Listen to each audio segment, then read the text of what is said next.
say adwuma wo Ghana air 5 menim se wahu a yeah woka security services ni na abom a air 1 eti obi oho na koma mu pa enye soldier enye police enye immigration enye prisons enye fire service ompe yeah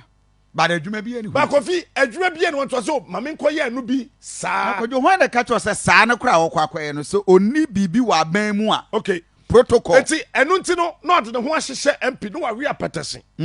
aye dede hunu na ye de na kwa akotum wani be ba ho so no akobo obi ewo mo na akwa na wu ya chi no na ya chi no yes anso na owi be wuyi security services ni free ho a yeah nursing ladies ni be bre wo ho a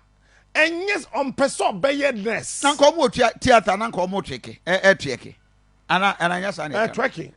ko mo theater na mo tweke not the torch o mo tweke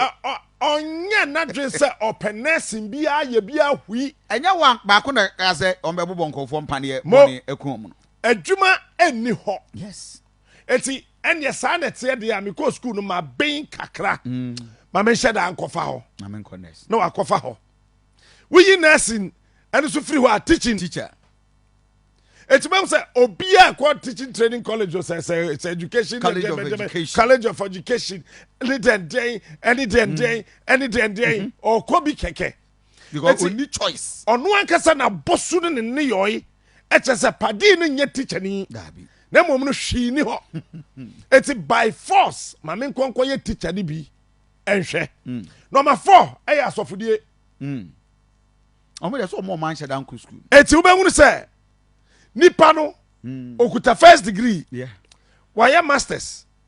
or the Assemblies of God I saw them or ye lay preacher or the Pentecost I saw them or ye lay preacher or share ni edin a Methodist me ye catechist me ye mass server or Roman me ye say ewa ha me ye say wa ha me we university me ni adwuma nye medi sofo na okọ Bible school na ya ordain no na wagira kwa ho kakra na wate asore pa no asofo no kwado bebre mponko university ya no edi obire oyo asofo kwado bebre mponko university na ya JHS na no de ewuram adwuma tosu num e wo Ghana ha sesei e yen sencho adwuma no oh yeah wo pa be press conference mra paparazzi for paparazzi for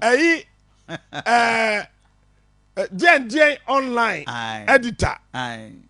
yes on friend kwado me na me ye kokwa FM me kan news wo ho e wo he e online Jen eti wo be kono ya tete radio schools nso bebre eti Ghana adwuma ina kanum